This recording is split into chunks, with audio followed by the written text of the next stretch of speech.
Olá a todos!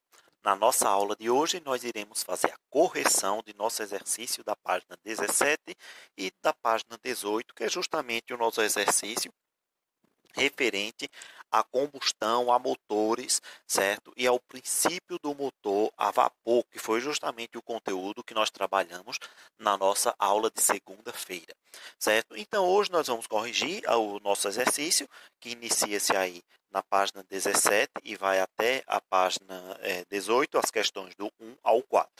Então, hoje nós vamos ver o cálculo de força, o cálculo de energia térmica, a utilização no trabalho, certo? Que é um cálculo bem simples mesmo, como vocês já devem ter visto, certo? Lembrando que essa atividade ela deve ser enviada lá para o Google Classroom, lembrando que sempre ao enviar vossas atividades, certo, para o Google Classroom, você sempre deve enviar com o seu nome completo para que assim eu consiga identificar quem está realizando as atividades. Então vamos lá.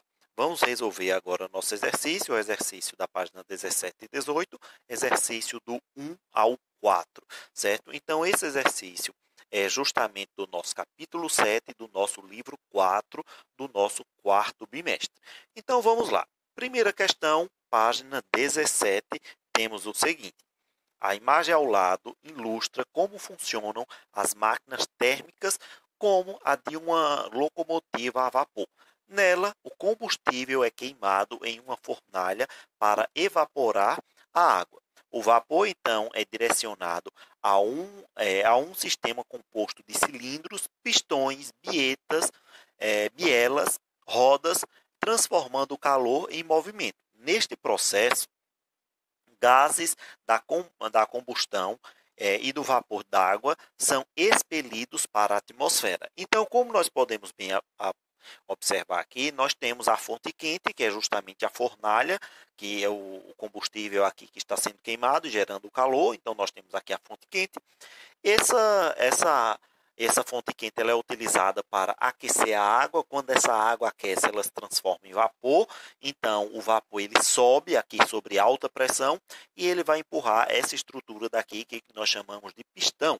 O pistão, então, ele é pressionado para frente, certo? Movimentando aqui essa região que nós chamamos de biela. E a biela, então, vai fazer com que a roda gire, como nós observamos aqui o sentido. E nós vimos também naquele vídeo lá na nossa aula de segunda-feira.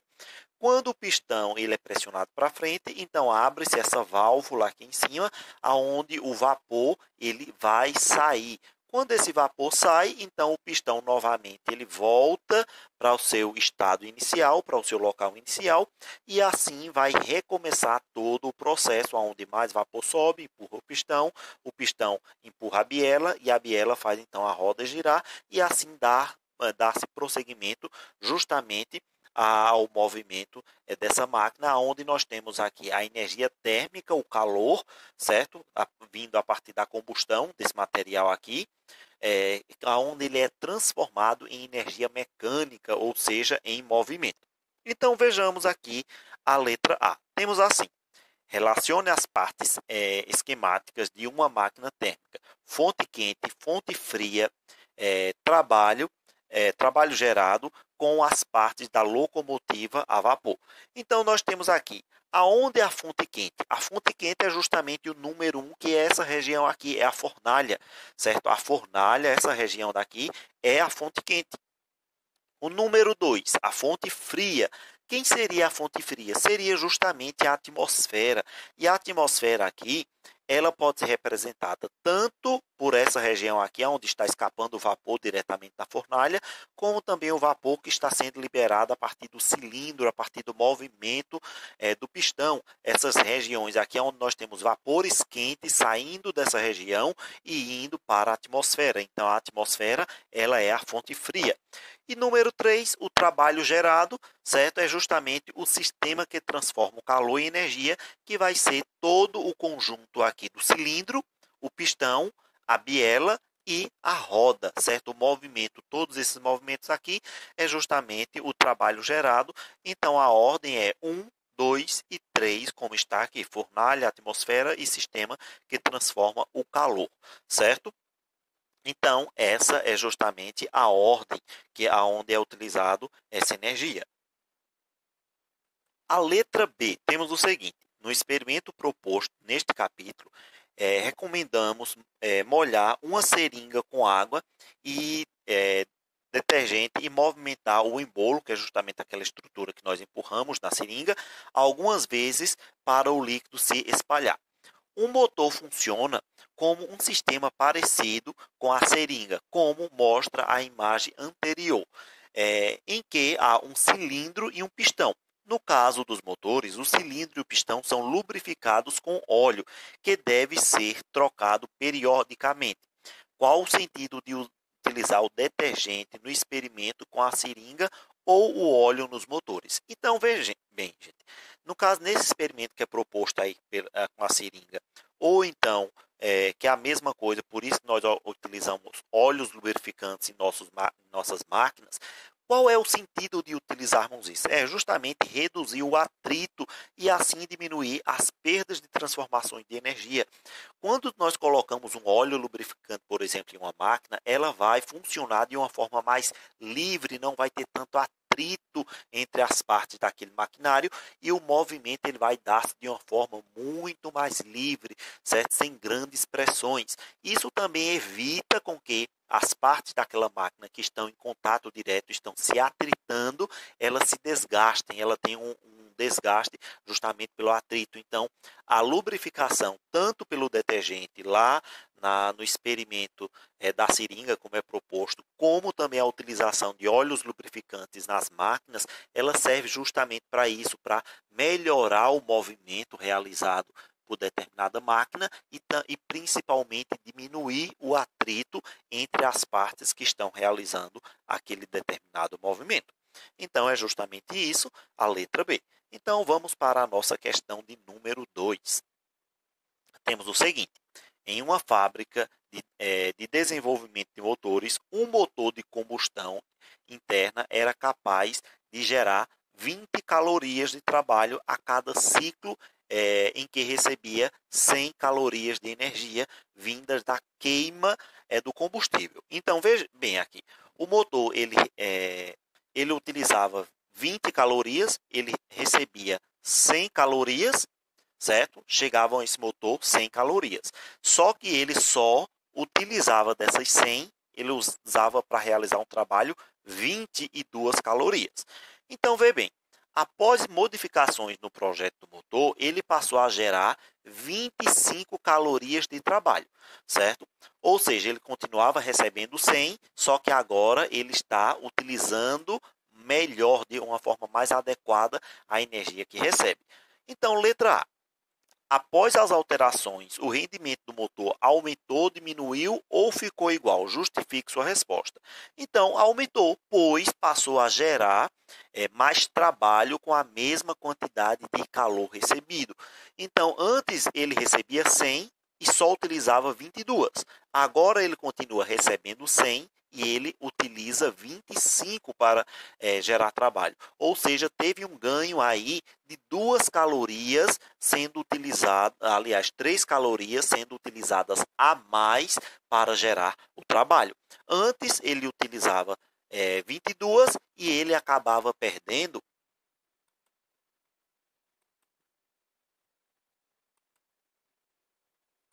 78 calorias. Agora ele recebe 100 e ele só perde 75. Ou seja, aí nós podemos perceber que ele teve um ganho, certo? Ele continua recebendo a mesma quantidade de energia, só que o seu trabalho aumentou. Isso é o que nós chamamos de um aumento de potência. Ou seja, você está recebendo uma quantidade de energia e você está utilizando aquela energia recebida de uma forma mais eficiente. Ou seja, você está aumentando sua capacidade de trabalho. A letra B, então, vamos para ela. Temos o seguinte: qual é a quantidade de calor que o motor, após modificações, desperdiça lançando à atmosfera? Considere que a energia que não é utilizada para o trabalho é integralmente desperdiçada na forma de calor. Então, vê bem, ele recebe 100 calorias, dessas 100 ele utiliza 25, então quanto é que ele perde? Então, basta nós pegarmos aquilo que você recebe menos aquilo que você usa. Então, 100 menos 25 é igual a 70 calorias. Essas 75 calorias, melhor dizendo, 75 calorias é justamente a energia perdida para o meio ambiente, ou seja, que não é utilizada de forma nenhuma, certo? Lembrando que esse motor aqui, ele só consegue utilizar 25 calorias das 100 que ele recebe, certo? É um motor, se nós estivéssemos falando de um motor de verdade, seria uma máquina até com uma boa a uma alta eficiência, ela consegue usar bastante da energia que recebe, porque existem algumas máquinas, alguns aparelhos que eles têm uma quantidade de energia que eles utilizam no seu trabalho muito inferior a isso. São máquinas que não são tão eficientes. E o número 3 é uma questão bem interessante. Diz o seguinte: os esquemas dos itens abaixo representam máquinas térmicas. A quantidade de energia em forma de calor que entra nas máquinas térmicas, ou seja, o calor recebido, deve ser igual à quantidade de energia em forma de trabalho e calor que sai destas máquinas. Chamamos isso de conservação da energia. Veja o primeiro exemplo e complete as lacunas dos demais itens. Ou seja, nós já sabemos que essa estrutura aqui, certo, em círculo, não é? Isso daqui representa a máquina térmica. A fonte quente é justamente o combustível que vai ser utilizado para produzir o calor. E o calor recebido é justamente a quantidade de calor que a queima do combustível gerou. No caso aqui, 100 calorias. Esse calor que foi recebido, que chegou ao motor, uma parte dele é utilizada. E essa parte que é utilizada nós chamamos de trabalho realizado, que no caso dessas 100 que chegaram, ele utilizou somente 30. E daquelas outras 70 que ele não utilizou, então o calor cedido que é perdido para a atmosfera, ou seja, para a fonte fria. Então, sempre isso. Temos uma fonte quente, que é o combustível, o calor gerado a partir da queima desse combustível, ele é mandado para o motor. No motor, uma parte desse calor ele é utilizado para produzir um trabalho, certo? Que é justamente aquele que se espera que a máquina realize, e uma parte dela é perdida, é cedida para o meio ambiente, que é justamente a fonte fria, que na maioria das vezes é a própria atmosfera. Então, vamos lá. Nós temos letra A. A fonte quente, certo? O calor recebido. Então, se nós olharmos aqui, ele utilizou aqui do calor 10 calorias para realizar um trabalho e perdeu 10 calorias para o meio ambiente. Então, quanto de calor foi produzido aqui pela fonte quente? Lembrando que para você descobrir esse primeiro valor, basta você pegar o trabalho realizado, somar com o calor cedido, que vai ser justamente a energia inicial, o calor inicial. Então, 10 do trabalho realizado com 10 do calor cedido, perdido, 10 mais 10, foi produzido ao todo aqui 20 calorias, certo? Então, foi calor recebido, ou seja, a partir da queima do combustível, foram justamente 20 calorias. E aqui nós teríamos uma máquina de altíssima eficiência, onde foi produzido 20 calorias, ela utilizou 10 e perdeu 10, utilizou aqui a metade. Isso daqui seria uma máquina de excelência, certo? Uma máquina altamente eficiente. Se, claro, fosse algo verdadeiro, né? A letra B, nós temos o seguinte. Nós temos aqui a fonte quente, que gerou uma quantidade de calor igual a 10 calorias. Dessas 10 calorias que chegou ao motor, 4 foi utilizada para realizar um trabalho.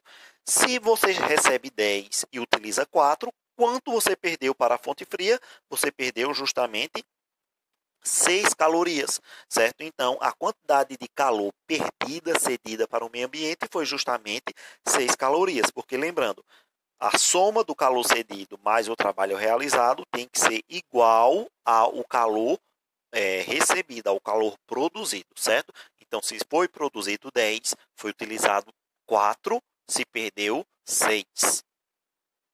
E a letra C temos o seguinte. A fonte quente, o calor recebido foi de 40 calorias, ou seja, o combustível gerou 40 calorias de energia. E foi mandado essas 40 calorias para o motor, sendo que foi perdido 25 calorias para o meio ambiente. Então, quanto foi gerado de de trabalho. Foi gerado justamente 15 calorias. Então, recebeu 40, perdeu 25 e utilizou 15. Se nós somarmos 15 mais 25 é igual a 40. Ou seja, como nós podemos bem ver aqui, nós temos 40 calorias recebidas, 25 calorias perdidas para o meio ambiente, ou seja, que não foi utilizado. Então, se eu perdi 25 de 40, eu utilizei somente 15 calorias para realizar, então, o meu trabalho, certo? Então, como eu disse lá na aula explicativa, nós vimos, isso aqui é um cálculo, mas é algo bem simples, porque aqui nós só temos somas ou então subtrações, certo? São coisas bem simples, então você tem que sempre lembrar uma parte da energia, a energia ela vai ser recebida, uma parte dela vai ser utilizada e a outra parte vai ser perdida para o meio ambiente sem ser utilizada. Sempre é assim, certo, gente? Então, sempre vai ocorrer dessa forma. O calor recebido, o trabalho realizado, o calor cedido, o calor perdido para o meio ambiente. E como eu já lhes falei, na maioria das máquinas térmicas, elas vão perder esse calor, vão ceder esse calor justamente para a atmosfera. E aqui a nossa questão, a número 4, que é justamente a nossa última questão. Então, vamos para ela. Ela diz o seguinte: a criação e a difusão das máquinas térmicas modificaram vários aspectos na sociedade. Cite e explique algumas mudanças que você é capaz de identificar. Uma dica é pensar em como seria o seu cotidiano se não existissem máquinas térmicas. Então, gente, essa é a questão pessoal, obviamente, como deixa bem claro aqui, mas vê bem, você já parou para pensar como seria o nosso dia a dia sem as máquinas térmicas? Imagine que você nasceu no século XVI, no século XVII, antes da Revolução Industrial, antes da invenção das máquinas térmicas como nós temos hoje. Então, já imaginou, por exemplo, como seria viajar para um local distante, certo? Você não poderia ir de carro, de ônibus, de trem ou então de avião. Teria que ir ou a pés ou então teria que ir com tração animal, de cavalo, com carro de boi ou qualquer outro meio de transporte, mas obviamente que não seria com uma máquina, certo? Outra coisa, se nós pararmos para pensar na quantidade de objetos que nós utilizamos hoje em dia, que eles estão baseados no princípio do funcionamento das máquinas elétricas, das máquinas a vapor, a combustão, os nossos carros, os navios, aviões, certo? As bombas, por exemplo, hoje as bombas, apesar que hoje em dia a maioria são elétricas, mas ainda hoje nós temos também bombas que são movidas justamente a partir de um motor a combustão.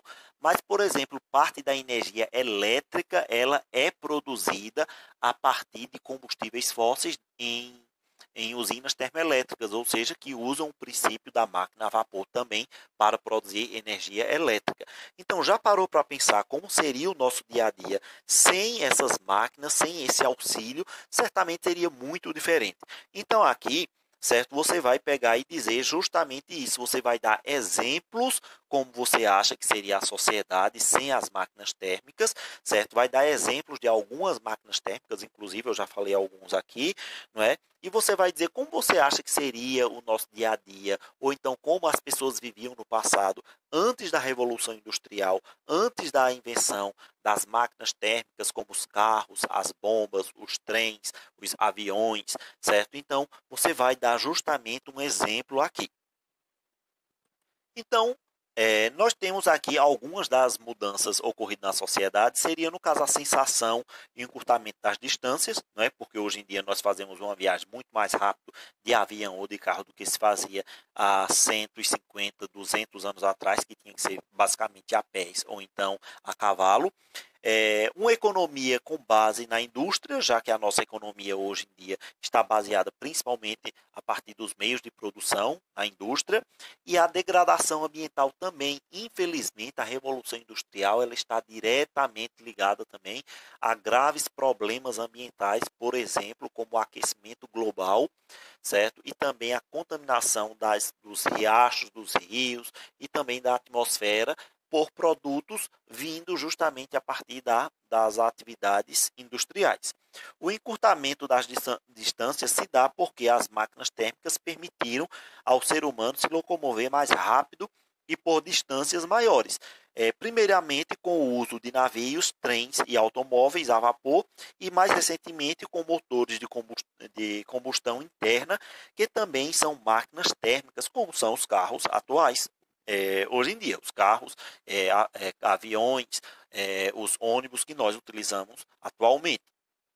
A economia com base industrial depende de máquinas térmicas, que possibilitam a produção em larga escala, mudando as relações de trabalho e os hábitos de consumo, inaugurando novas possibilidades econômicas. Também temos, pelo outro lado, a degradação ambiental.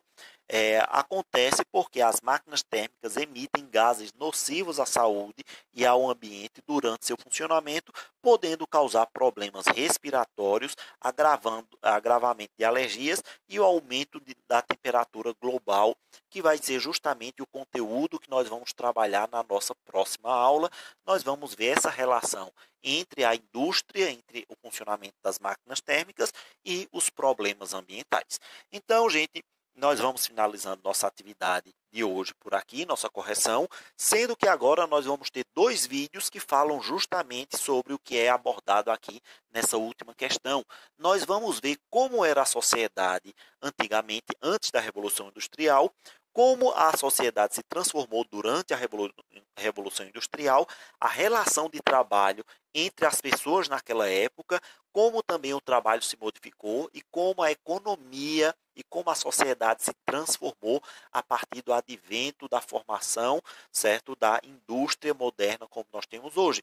E o outro vídeo é um vídeo bem interessante, é um vídeo bem futurista, que ele fala sobre a 4ª Revolução Industrial, porque nós tivemos a primeira Revolução Industrial lá no século XVIII, nós já passamos por 3 revoluções industriais, uma delas vai ser justamente a utilização da energia elétrica, depois vamos ter a outra revolução industrial, que seria o advento da internet e também da computação, e hoje em dia nós acredita-se que nós já estamos passando por um processo que seria a 4ª revolução industrial, que seria a informatização das atividades humanas, e é justamente esse vídeo, ele vai falar sobre uma perspectiva de futuro, sobre tecnologia e sobre um conjunto de perspectivas que acredita-se que possa vir a ocorrer nos próximos anos. E quando eu digo próximos anos, eu não estou falando de daqui a 20, 30, 40 anos, mas daqui por exemplo, 5,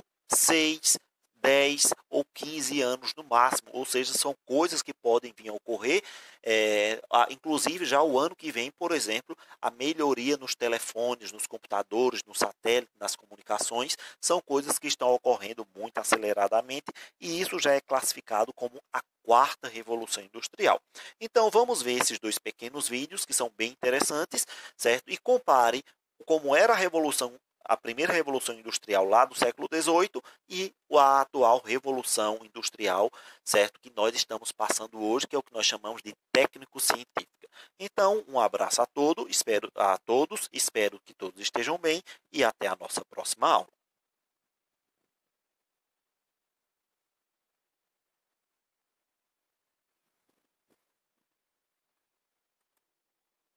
A Revolução Industrial foi um processo responsável por consolidar o sistema capitalista e mudar para sempre o modo de produção. A Inglaterra foi a pioneira dessas transformações, ou seja, a primeira a iniciar esse processo. Mas você sabe por quê? Podemos citar uma série de motivos, começando pela Revolução Gloriosa. Como resultado dela, o sistema de governo inglês foi transformado em uma monarquia parlamentar constitucional, fazendo com que o poder deixasse de ser absolutamente do rei. Acontece que os parlamentares eram em sua maioria burgueses, e é claro que mexeram alguns pauzinhos para favorecer seus próprios negócios. Assim, eles desenvolveram uma economia mais independente e medidas mais liberais, sempre tendo em mente o crescimento da burguesia. Outra causa principal foi o Ato de Navegação. Essa lei, criada no século XVII, decretava à Inglaterra e suas colônias que todas as mercadorias de importação e exportação deveriam ser transportadas por embarcações inglesas. O objetivo do ato de navegação era enfraquecer a concorrência e permitir que a Inglaterra controlasse as rotas comerciais e marítimas do mundo. A posição geográfica dela também foi extremamente importante para esse feito. Já que era uma ilha, tinha um acesso melhor às potências europeias, em uma época que o transporte por terra era muito caro e demorado. Ela também tinha em si muitos rios navegáveis, facilitando o escoamento de sua produção para o mercado interno. Logo, essas medidas fizeram com que a Inglaterra acumulasse muito capital e a burguesia enriquecesse mais ainda. Todo esse capital acumulado foi muito importante, pois a partir dele que a burguesia pôde investir em pesquisas para desenvolver a criação das máquinas, e assim aperfeiçoar o processo de produção e financiar a construção das indústrias têxteis. Além disso, teve a Lei dos Cercamentos. Essa lei resultou na transformação de terras comuns em propriedades que serviram para o pastoreio de ovelhas e a implantação de técnicas mais modernas de agricultura. A partir dessas melhorias, eles aumentaram a produção e assim houve um crescimento populacional gigantesco. Acontece que essas terras eram ocupadas por camponeses, que tinham relações de trabalho ainda feudais, e com a lei dos cercamentos eles foram simplesmente expulsos do campo, tendo assim que migrar para as cidades em busca de sobrevivência. Com essa migração em massa dos camponeses para a cidade, o que é chamado de êxodo rural, havia mão de obra abundante e barata para as indústrias. Já que todo mundo estava desesperado por um emprego, acabavam se submetendo a péssimas condições de trabalho, com cargas horárias de até 16 horas, incluindo explorações a crianças e mulheres. E lembra que as terras deles deram origem a pastos de ovelhas? Isso visava a produção de lã, a matéria-prima essencial para a grande atividade econômica da época, a indústria têxtil. A enorme quantidade de reservas de carvão e ferro na Inglaterra também foram fundamentais, porque serviram de base para a indústria do período, ainda posteriormente sendo utilizada nas locomotivas. Agora que você já entendeu os principais motivos da Inglaterra ser pioneira, vamos voltar lá para o começo do século XIV, onde ainda não existiam indústrias nem nada. Nessa época, a produção era artesanal e familiar, onde o indivíduo cuidava de todo o processo de produção. A partir da Idade Moderna, toda essa produção que era fragmentada começou a se concentrar nas manufaturas, que eram ofícios comandados por um burguês, que pagava salários a artesãos para elaborar produtos a partir da matéria-prima que ele oferecia. Tudo mudou com a criação do motor a vapor, que ao ser introduzido nesse processo deu origem à maquinofatura, assim marcando a Revolução Industrial. Com o uso dessa máquina, os vários trabalhadores especializados se tornaram inúteis, porque agora só uma pessoa sem instrução já conseguiria produzir em série em um tempo muito menor, só apertando um botão, uma engrenagem, o que aumentou o lucro dos burgueses e diminuiu o salário dos trabalhadores.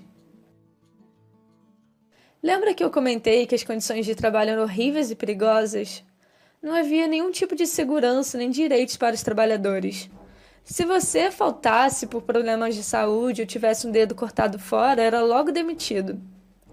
Essa situação degradante fez com que os trabalhadores se voltassem contra seus patrões e se organizassem em sindicatos. Os movimentos mais famosos por melhores condições de trabalho foram o ludismo e o cartismo. O ludismo deriva do Ned Ludd, supostamente um cara muito doido que quebrou as máquinas de seu patrão em um protesto contra o uso delas. Assim, vários trabalhadores se inspiraram e começaram a quebrar as máquinas das indústrias, alegando que elas estavam roubando os empregos dos humanos e contribuindo para a redução dos salários. Claro que isso não adiantou nada e o governo reprimiu fortemente os ludistas, punindo até a morte. O movimento cartista, por sua vez, lutava por direitos trabalhistas e políticos para a classe de trabalhadores da Inglaterra. Ele se originou pela Carta do Povo, um documento que fazia várias reivindicações políticas e trabalhistas. Eles pressionaram os patrões por meio de greve, e essas mobilizações até resultaram em algumas melhorias ao longo do século. Então, quais foram os resultados da Revolução Industrial? Foram desenvolvidas muitas tecnologias, como as locomotivas e as estradas de ferro, que logo se espalharam por toda a Inglaterra, facilitando o transporte das mercadorias. O carvão, matéria que por sorte a Inglaterra tinha bastante, se tornou fonte de energia para as máquinas a vapor. Nessa fase também foi desenvolvido o telégrafo, um dos principais meios de comunicação quase instantânea.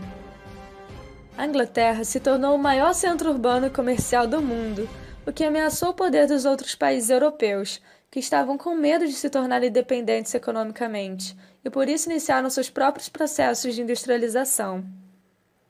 Para fomentarem ainda mais essas atividades, precisavam de matéria-prima e de maior mercado consumidor, o que fez eles buscarem por colônias de exploração na África e na Ásia. Esse processo ficou conhecido como imperialismo e foi um dos principais motivos da Primeira Guerra Mundial. Outro resultado da Revolução Industrial foi o êxodo rural, devido ao cercamento dos campos, que resultou no crescimento da vida urbana. Além disso, teve aquilo que eu falei do desenvolvimento de tecnologias agrícolas, que permitiram um crescimento gigantesco da população mundial. A burguesia se fortaleceu e começou a ganhar cada vez mais destaque a classe operária.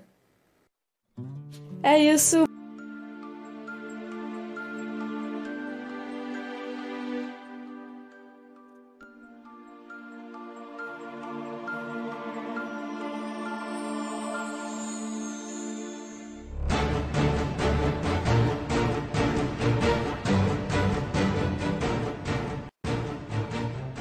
Em 1998, a Kodak tinha 170 mil funcionários e vendeu 85% de todo o papel fotográfico vendido no mundo. No curso de poucos anos, o modelo de negócios dela desapareceu e eles abriram falência. O que aconteceu com a Kodak vai acontecer com um monte de indústria nos próximos 10 anos. Você poderia imaginar em 1998 que 3 anos mais tarde você nunca mais iria registrar fotos em filme de papel? No entanto, as câmeras digitais foram inventadas em 1975. Assim como acontece com todas as tecnologias exponenciais, elas foram decepcionantes durante um longo tempo, até se tornarem imensamente superiores e dominantes em poucos anos. O mesmo acontecerá com a inteligência artificial, saúde, veículos autônomos e elétricos, com a educação, impressão em 3D, agricultura e empregos. O software irá destroçar a maioria das atividades tradicionais nos próximos 5 a 10 anos. O Uber é apenas uma ferramenta de software. Eles não são proprietários de carros e são agora a maior companhia de táxis do mundo. A Airbnb é a maior companhia hoteleira do mundo, embora eles não sejam proprietários.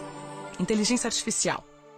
Computadores estão se tornando exponencialmente melhores no entendimento do mundo. Nos Estados Unidos, advogados jovens já não conseguem empregos. Com o Watson da IBM, você pode conseguir aconselhamento legal com 90% de exatidão se comparado com os 70% de exatidão quando feito por humanos. Por isso, se você está estudando direito, pare imediatamente. Haverá 90% menos advogados no futuro. Apenas especialistas permanecerão. O Watson já está ajudando enfermeiras a diagnosticar câncer. Apenas especialistas permanecerão. O Watson já está ajudando enfermeiras a diagnosticar câncer, 4 vezes mais do que enfermeiras humanas. O Facebook incorpora agora um software de reconhecimento de padrões que pode reconhecer faces melhor que os humanos. Em 2030, os computadores se tornarão mais inteligentes que os humanos. Veículos autônomos. Já em 2018, os primeiros veículos dirigidos automaticamente aparecerão ao público. Ao redor de 2020, a indústria automobilística inteira começará a ser demolida. Nossos filhos jamais necessitarão de uma carteira de habilitação ou serão donos de um carro. Isso mudará as cidades, pois necessitaremos 90% a 95% menos carros para isso. Poderemos transformar áreas de estacionamento em parques. Cerca de 1.200.000 pessoas morrem a cada ano em acidentes automobilísticos em todo o mundo. Temos agora um acidente a cada 100.000 quilômetros. Mas com veículos autodirigidos, isso cairá para um acidente a cada 10 milhões de quilômetros. Isso salvará mais de 1 milhão de vidas a cada ano. Companhias tradicionais de carros adotam a tática evolucionária e constroem carros melhores, enquanto as companhias tecnológicas, Tesla, Apple, Google, adotarão a tática revolucionária e construirão um computador sobre rodas. Companhias seguradoras terão problemas enormes, porque sem acidentes, o seguro se tornará 100 vezes mais barato. O modelo de negócios de seguros de automóveis deles desaparecerá. Os negócios imobiliários também mudarão. Pelo fato de poderem trabalhar enquanto se deslocam, as pessoas vão se mudar para mais longe para viver em uma vizinhança mais bonita. Carros elétricos se tornarão dominantes até 2020. As cidades serão menos ruidosas, porque todos os carros rodarão eletricamente. A eletricidade se tornará incrivelmente barata e limpa. A energia solar tem estado em uma curva exponencial por 30 anos, mas somente agora você pode sentir o impacto. O preço da energia solar vai cair de tal forma que todas as mineradoras de carvão cessarão atividades ao redor de 2025. Com eletricidade barata, teremos água abundante e barata. A dessalinização agora consome apenas 2 kWh por metro cúbico. Imagina o que será possível se cada um tiver tanta água limpa quanto desejar, quase sem custo. Saúde. Teremos companhias que irão construir um aparelho médico chamado Tricorder, na série Star Trek, que trabalha com o seu telefone, fazendo o escaneamento da sua retina, testa a sua amostra de sangue e analisa a sua respiração por meio de bafômetro. Ele então analisa 54 biomarcadores que identificarão praticamente qualquer doença. Vai ser barato de tal forma que em poucos anos cada pessoa desse planeta terá acesso à medicina de padrão mundial praticamente de graça. Impressão 3D. O preço da impressora 3D mais barata caiu de $18 mil para $400 em 10 anos. Nesse mesmo intervalo, tornou-se 100 vezes mais rápida. Todas as maiores fábricas de sapatos começaram a imprimir sapatos 3D. A Estação Espacial tem agora uma impressora 3D que elimina a necessidade de se ter um monte de peças de reposição como era necessário anteriormente. No final deste ano, os novos smartphones terão capacidade de escanear em 3D. Você poderá escanear o seu pé e imprimir sapatos perfeitos em sua casa. Na China, já imprimiram em 3D todo um edifício completo de escritórios de 6 andares. Lá por 2027, 10% de tudo que for produzido será impresso em 3D. Oportunidades de negócios. Se você pensa em um nicho no qual gostaria de entrar, pergunte a si mesmo: será que teremos isso no futuro? E se a resposta for sim, como você poderá fazer isso acontecer mais cedo? Se não funcionar com seu telefone, esqueça a ideia. E qualquer ideia projetada para sucesso no século XX estará fadada a falhar no século XXI. Agricultura. Haverá um robô agricultor de $100 no futuro. Agricultores do terceiro mundo poderão tornar-se gerentes de suas terras em vez de trabalhar nelas todos os dias. Atualmente, cerca de 30% de todas as superfícies agriculturáveis são ocupadas por vacas. Imagine se tais espaços deixarem de ser usados desta forma. Há muitas iniciativas atuais de trazer proteína de insetos para o mercado. Eles fornecem mais proteína que a carne. Deverá ser rotulada de fonte alternativa de proteína, porque muitas pessoas ainda rejeitam ideias de comer insetos. Até 2020, haverá aplicativos que podem saber se você está mentindo pelas suas expressões faciais. Imagine um debate político onde estiverem mostrando quando as pessoas estão dizendo a verdade quando não estão. O Bitcoin, dinheiro virtual, pode se tornar dominante e poderá até mesmo tornar-se uma moeda reserva padrão. Longevidade. Há 4 anos, a expectativa de vida costumava ser de 79 anos, e agora é de 80 anos. Atualmente, a expectativa de vida aumenta uns 3 meses por ano.